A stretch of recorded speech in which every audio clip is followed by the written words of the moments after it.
Who are we actually playing today? I forgot, it's Walsall, isn't it? Walsall, yeah. Leave that on Reese's thing. I just brain fart.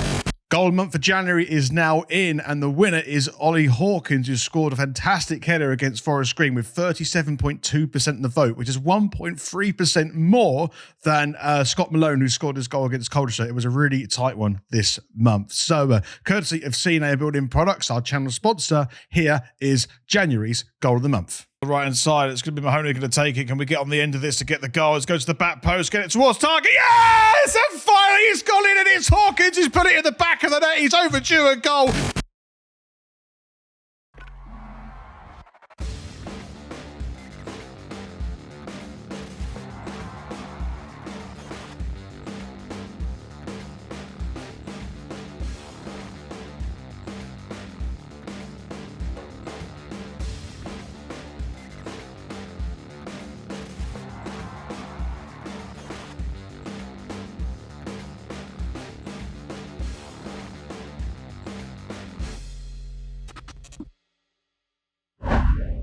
Welcome to the German Gills show as Gillingham take on Walsall at home at Priestwood Stadium this afternoon. We haven't beaten Walsall at Priestwood since 2007. I was 17 years old then. That seems ages ago. Hopefully we can turn that record around this afternoon. I'm going to be your host, Reese, to take you through every step of today's game. Thank you very much for stopping by on this German Gills show. And you Walsall fans here, thank you very much for stopping by also. And you can reach out to German Gills if you want to using our WhatsApp. The link to that is in the description down below. And using that WhatsApp link, you can be part of our German Gills fan zone. Send your videos, send your messages, everything in, and we'll try and get you into the video. The January transfer window is now closed, and we've got 4 new men through the door. We've essentially just changed our whole strike force, so hopefully a lot of fresh impetus coming into the Gills team. But it's given Luke a bit of a headache, so he's been scratching his head trying to work out what his best 11 is for our matchup against Walsall this afternoon. So let's take a look. Hello and welcome to Luke's 11, which is sponsored by C&A Building Products. Well, the January transfer window has ended, and we have welcomed 4 new additions into the squad. Have the right decisions been made? Well, we will only know that at the end of April. Today sees the visit of Walsall, a team only 5 points below us in the league, and with a game in hand will also have dreams of making it into the top 7 come the end of the season. In the last 5 league fixtures, they've beaten Crewe, Wrexham and Grimsby, lost to Stockport and drew with Sutton last weekend. Looking closer to home, I'd expect to see 2 changes to that lineup last weekend, and I have gone with this 11 for today. Jake Turner in goal, a back 5 of Scott Malone, Shad Ogie, Max Zamer, Connor Masterson and Romeo Hutton. In midfield, a 3 of Tim Dieng, Ethan Coleman and Connor Mahoney, with Ollie Hawkins and Josh Walker to make his home debut. I'm hoping to see both Josh Andrews and Jorge Hurtado on the bench, who, if called upon, will hopefully make an impact. My score prediction this week is a 2-1 victory. Loss gets Gills. And of course, we've got Adam Wesgate, who's heading to Priestwood this afternoon to see Gills take on Walsall. Let's see what he thinks is going to happen for our matchup this afternoon. Well, thanks, Reese. And I know we're playing Walsall today, but it kind of seems secondary to the new signings. I mean, obviously they've got to score. We've got our Colombian striker who allegedly moves in a really odd way. Don't quote me on that one. And he's absolutely relentless. I mean, I saw one of the goals he scored. It's pretty exciting. He's on the bench. Andrews is unfortunately injured, but another big target man that if Hawkins goes down like early in the season, at least we're covered. I think we can win this one today. I think we want at least 2 goals. So I'm going to go 2-0 just to be safe, but and especially Andrew signed for money, Hutton signed for money. Hutton was a big upgrade. We've got Walker who scored in his debut. We've got the new Colombian striker. Let's get this going. 2-0 to the Gills. Let's have a great post-January after a great January transfer window. Up the Gills. And of course, we've got the German Gills fan zone. Fans have been contacting the show to share their thoughts for our match this afternoon. Good morning, Reese. Hope you're well. The result today is going to be 2-1 Gills. It's going to be Andrews and Hurtado. Up the Gills. Lost their Gills. Harry's really excited about today's game versus Walsall. I think Gills are going to win 3-2. I think Josh Andrews will score 2 and George will score the other. Wasn't it, George? Hi Reece, Zach here. Today we're excited about today's game against Walsall. I think the score is going to be 2-2 and Josh Walker and Ollie Hawkins to score. Loss against Gills. Hello German Gills fans, as you can see the goalkeepers are out warming up behind me and we are back at Priestfield for this game against Walsall. Glad to see Walker starting, I think that's a really positive move. Jorge I believe is on the bench. I'm really looking forward to today. In terms of score prediction, look, do you know what, I'm going to be bold again. I was bold last week, I'm going to be bold again today. I'm going to go 3-1 to the Gills. Los Gills. Good afternoon, Reece Ben here, just parked up for this afternoon's game for Walsall at home at Priestfield Stadium. Hope you are well and hope you had a fantastic week. An interesting stat, we have not actually beaten Walsall at home since 2007.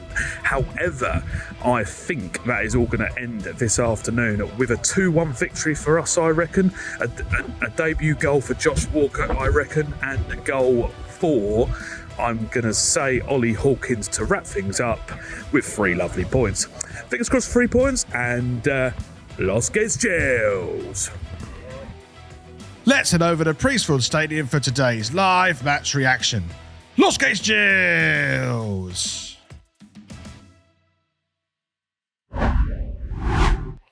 Right, we're about to get underway here at Priestwood Stadium. Big shout out to our sponsors, C&A Building Products. If you want to see their website of all their catalogue and what they offer, the link is in the description down below. Also, just let you know, Luke got 10 out of 11. It was Lapsy that undone this time instead of Lapsy in the squad. Yeah, actually, it was Dieng that was in there instead. Walsall had early chance, they got a corner. And finally, big shout out to Craig, who's going to go for a 2-1 win. Craig from Canada, and I hope that comes to fruition because it'd be nice to get back to winning ways at Priestfield and actually get a win at home in 2024. Anyway, let's see how this unfolds. This is Gills' first corner of the game. Walsall had 3 so far. They've 3 the first 3 minutes. So Gills have got a corner off their road and it's Mahoney standing over the ball. Can we be a bit more direct and useful with our corners as we're looking to go short of Hun? No, it's going to go with Mahoney to deliver it straight into the box. Can we get something on it near post? It's going to go to Hawkins. He still picked the ball. It's going to go back out one more time to Mahoney. He's got to take Gordon. He does really well. And when he's gone back on his inside, they're going to put the ball in one more time. Can we get a shot on goal? We can, but it's going to be collected by the goalkeeper, Evans. And that is the first shot on target of the game. And a throw in for Walsall on this right-hand side. Gills got defensive work to do. It's bouncing around. Oh, Gills just got away with that one. I've got to say, we're at 26 minutes into this game. And if we look at the possession stats, I'm sure Walsall have had about 90% possession. Certainly feels that way. They've had all the territory, all the possession. And to be fair, Gillingham could be pretty satisfied with the fact we haven't conceded a goal yet because it has literally been all Walsall. Albeit, like that's probably close. They've kind of had a couple of half shots or deflected shots. I've gone out for corners. I've had 4 or 5 corners in this game. The amount of throws on both sides for long throws for Knowles would launch in the box, but that has been pretty much his half so far. It's been really poor from Gillingham. It's like we are the away side out. Like, it's just that's how it feels, and it's just Walsall the team looking like they're going to be doing something. But luckily for Gills at the moment, there's no real end product of Walsall, and it remains 0-0. It's a terrible game. There's no energy in the stadium, and that's it. Mahoney's managed to pick up the ball in the centre of the park. Can Gills actually create something here? We seem to be making most of our plays on the floor and go through Hutton, for an example, but we keep putting the ball over the top and persisting with that. As Hutton puts the ball in, can anyone get on the end of this head on goal? It goes past, and I've got to say, it's a much better movement forward for Gillingham, but there really has been nothing. What we're trying to do, we're trying to hit Hawkins. That's our plan A from the back, but both of our opportunities we've had so far have come from passing on the floor, get it to right hand side, get it to Hutton. He puts a pass through. There was one earlier as well with Malone who put Walker through. And again, when we play the ball on the floor, we carve opportunities. When we go to Hawkins, it's not working at the moment. And unfortunately, our plan A is it's falling apart a little bit. Still 0-0, but it's a real drab game at the moment. Oh, there's a head on there from Walsall. It's a great opportunity for them. This could be 1-0 up for them. Oh, they should be doing a little bit better. And Josh Gordon I'm not quite sure what the referee's going to call it, but there's Maxime has got a head injury, I think. But let's watch this. There's a lot to unpack. It looks a right hook from far, but maybe unintentional, not quite sure. And Gordon should be doing a little bit better, I think. But it's a little bit chaotic because it came out of nowhere. There's a hopeful ball forward, and hopefully Maxime is okay. But Walsall fans probably should have, would feel you should do a little bit better there, and Gordon should be doing a lot better there as well as we go to have a little pause as Aimer gets some treatment. But this is the most exciting thing that seems to be happening this half, and it looks like Gillingham are going to come to the end of this half again without scoring in the first half, and it's just a real shambles that we still haven't scored in the first half in the game since Salford at home. That seems ages ago, but anyway, it's 0-0. Walsall looking to come forward and make some movements themselves. There's not really much happened in this game, and it's just such a slow moving game. But Gillingham somehow are always on the back foot as the ball goes forward. Gills got some defensive work to do as Josh Gordon tries to get a little bit of room amongst Max Amory. He's managed to do that, and Walsall are coming in from this left-hand side, and Gills got to be careful as the ball goes into the box. It's headed towards goal and collected by Jake Turner. It was a weak header in the end, but Walsall again looking the more likely to score, and arguably, probably deserve to be in front. If there was to be a team that should be in front, it is easily Walsall, and Gillingham can be a little bit lucky that we still haven't conceded yet, because it really has been all Walsall. Still 0-0. And that is half time. That was dreadful. Oh. So at half time it's Gillingham 0, Walsall 0. Well, on the line we have Adam Wesgate. Good afternoon. If you managed to stay awake in this game at all? Well, drifting in and out, resting my eyes, but no, I've managed to watch the whole thing with our one chance and Walsall's. I tell you what, if I could describe Walsall, I'd be a used car salesman. I'd be like, it's nothing flashy, right, dependable, good little run of this, and get the job done. That would kind of be my description of the match. No, I mean, you could. I'm trying to work this out, this game, but would it be harsh for me to say that Walsall probably deserved to be in front? I don't know what you think of that. I'd say probably slightly, but then at the same time, they haven't created anything. As I said, we've had the one chance of the game, but then we've created virtually nothing. We can't keep the ball. We've capitulated defensively in midfield. Our defence has been bombarded constantly, but Walsall aren't doing anything with it. There's been nothing really that dangerous from them. So I haven't looked at one of their chances and gone, they're knocking at the door or we're living dangerously. So probably 60-40 Walsall, I'd say. And it's quite hard to tell, but it looks like it's quite flat in pre-score. But it looks like Jake Turner's getting a bit of a hollering from the crowd. I don't know what you make of that, or if you've noticed that. Well, it is flat, and yes, Jake Turner's taken the brunt as an individual player. I think it's a bit harsh, personally. I mean, it's the distribution he's taken the stick for. Okay, his distribution is his weakness. I totally agree, but it's now getting to the point where the second he has the ball, people are on his back, and I just think it's a bit over the top. My opinion of Turner is good League Two goalkeeper. He kind of represents where we are. If he gets better, he might have some sale value. And bear in mind, he'd never had a club outside of Newcastle and a few loans before he came to us. So he's someone who could improve quite a bit. And if he doesn't, we've got a League Two goalkeeper. So it's really no lose situation. So I think he's all right. It's amazing how that's how boring this game's been. We're about to talk about Jake Turner's sale value. That's true. Well, I'll tell you what, we'll have a new section, Gills stock market, and we'll talk about who's up and who's down. Instead of the Dow, we'll have the Ogie. Well, hopefully we've got something to share about the second half, and we'll catch up at full time, Adam. See you then.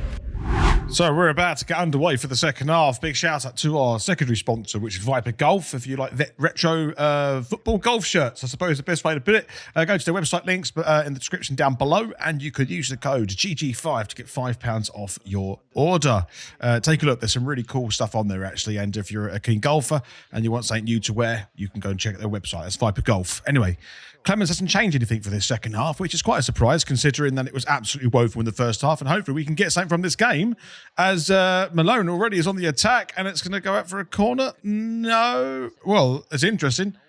What's happening here? It's cleared away to Lapsey, who's got a great opportunity to take a shot on goal. It's been deflected and it goes out for a corner. Well, an exciting start of a half again.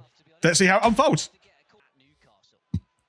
It's a long seeking ball over the top. It can just get a pounce on the end here, and it's going to be a shot on goal, and it's, bouncing around. And Walsall do eventually get it clear. That's a push in the back. Surely, ref, no, he's not going to give it as Walsall will go forward with foul. They've got a little momentum coming forward, and Gills to try and get into position here as the ball's going to come left side from Earing. It puts it in, and Gills got some real defensive work to do. It's a good save by Turner in the end, and Walsall should have scored. They take a second shot. It's another block, and out of nowhere, Walsall have managed to get two opportunities towards the goal, and the ball is still alive as Earing is going to put this ball into the box from the left-hand side. And Gills got some more defensive work to do as it goes into the box. That's shipped her up really high. It's not over yet. And a great header back by Malone to Turner.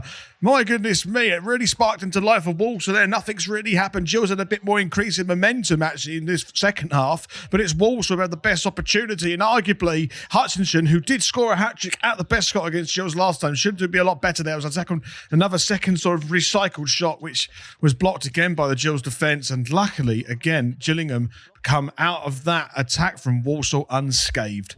It is still 0-0. Oh, there's a ball for Walsall on this right-hand side, and it's going to be a chance. It goes into the centre. This could be a goal for Walsall. It's a great out from Ogie, and he's picked up the... Oh, my God! Ogie is just about to get a red card. Oh, he's got a yellow. It's all go here, and Walsall have got a penalty. It was a good block by... a good tackle by Ogie, and all the hard work undone.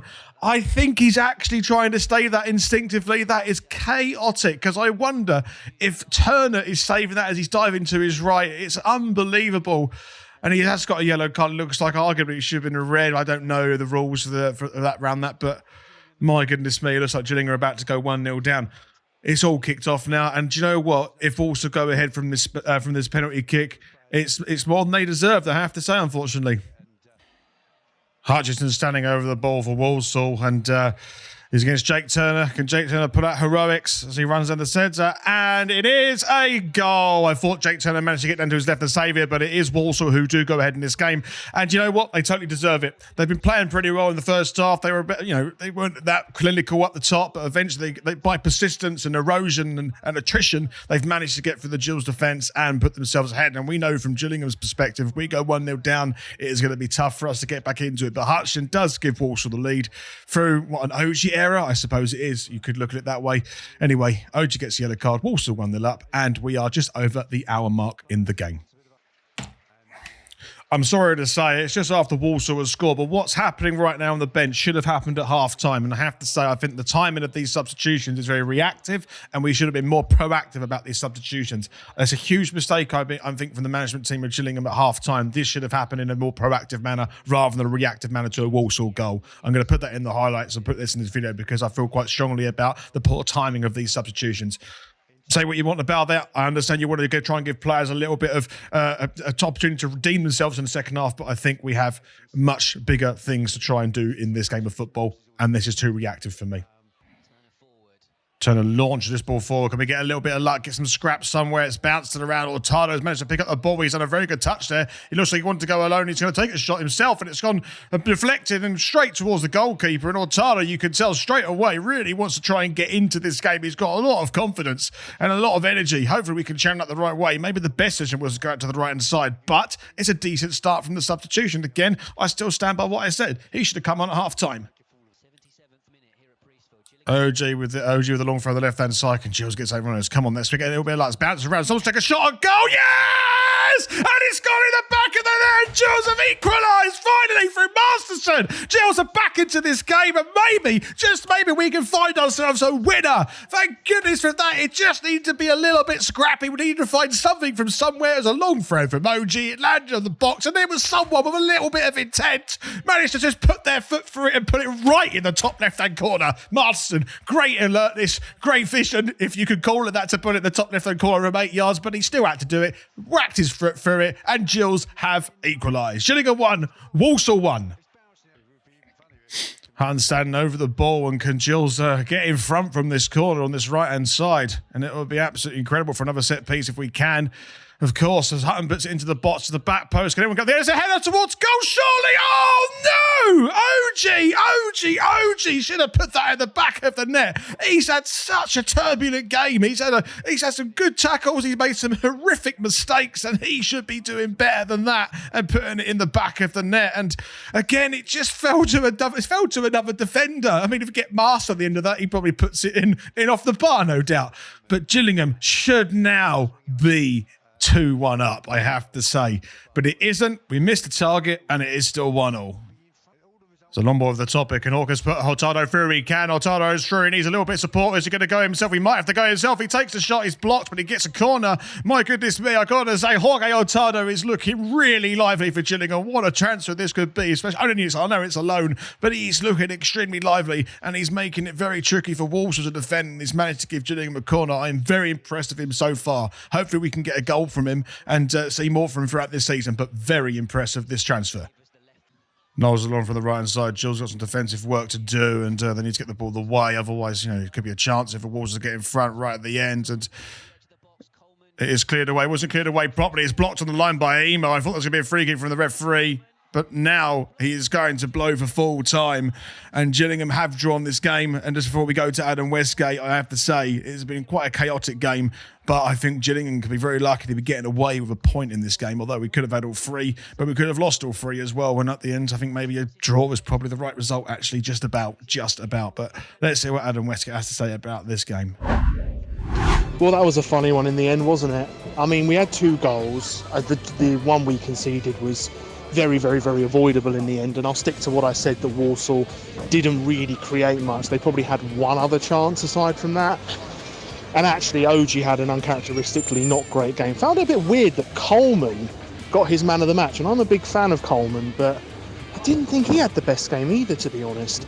I probably would have given it either to Masterson, Ema, or probably Hawkins. He got dragged around the whole match. And I actually want to mention with Hawkins, I think it's going to be great when Andrews is fit, because Hawkins limped off again. He's clearly struggling with something, and the pressure must be immense for him to keep going. So I think having competition, having someone who can do that role as well, will do him the world of good, which will do the squad the world of good. Probably a draw was fair in reflection.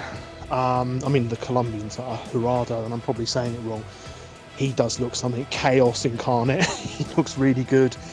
But 1-1, a fair reflection, very frustrating that it ended like that. Both teams, it wasn't a great match, but at least we had 2 goals. Onwards and upwards from here. We played better against the Dons. We will have better games than this.